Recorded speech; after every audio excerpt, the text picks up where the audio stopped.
Shabby left the inspector and walked over to the tent, opened the flaps and found Steve bent over the bodies. I hate the smell of burnt bodies, Steve began. Found anything so we can identify them? Steve shook his head. Only that Mrs. Jones called me early this morning, saying her twin daughters didn't come back last night, and now we got 2 burnt dead bodies. Steve puffed his cheeks out. He was reeling from the smell. We'll get 'em back to the lab, run some dental checks, do a thorough report.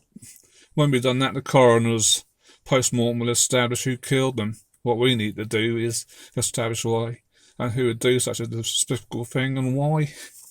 Shabby continued to examine the scene.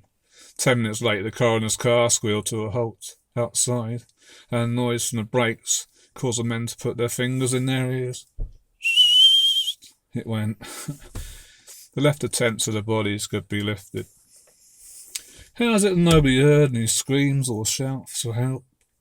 The only report from the fire crew was the barn was burning out of control and lurching too far to the church behind. Soundproofing, Steve. The top part was a discotheque, remember? So to drown out the noise, the builders decked the place out in styrofoam-clad walls. All the locals loved it because the kids could have fun in there, and the residents nearby weren't disturbed, Shabby concluded. Shit, Jack. Without that soundproofing, the victims trapped inside could have been heard or maybe saved. Steve shrugged his shoulders and walked away, and he watched the coroner's wagon moving away up the road with the bodies inside.